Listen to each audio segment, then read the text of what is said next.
Hello, everybody. It is John who's tongue-tied. Yes, I'm still wearing plaid. As you can probably tell from the shirts that I wear, I do a lot of my video recording all on one day. Today's video is Clerics Revenge by Iron Crown Enterprises, I.C.E. And this was, 1985. Very, very simple game. So let's go have a look at what's in the box. Clerics Revenge by I.C.E. Yes, this is, to be honest, a very, very simple game. You have two sides. You have the good side, which are these, up to 10, and you've got the evil people. And what you have is that you've got these little standees that you'll put your flats in, and what they will be is the other side is blank, and they will sit. Let's see if I can get this to sit in here. So they will sit on the board and not be visible. Obviously, you'll be able to see them, but your opponent, if they were on the other side, is not going to see what the value of the figure is that's being placed. Now, the reason why I've kept all my flats, all the standees separate from their respective base is the fact that these standees are very, very thin.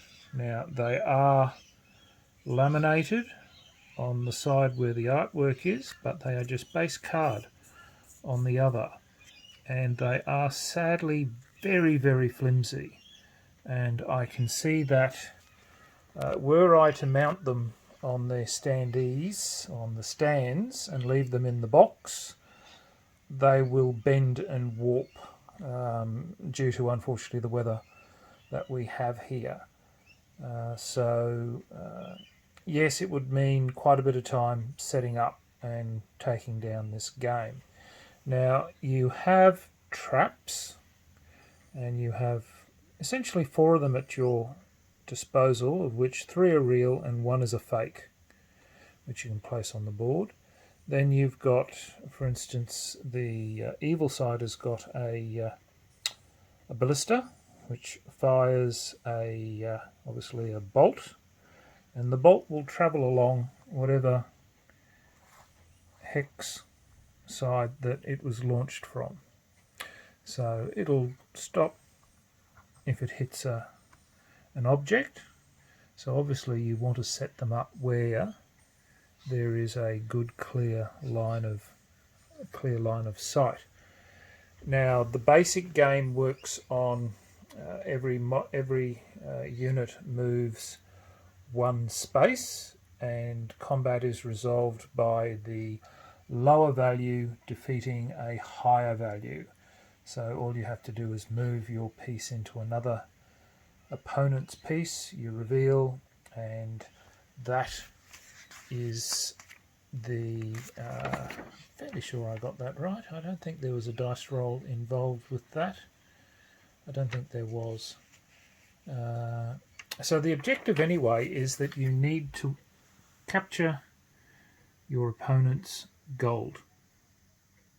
And that's it. It really is just you keep going until you meet the objective. There are advanced rules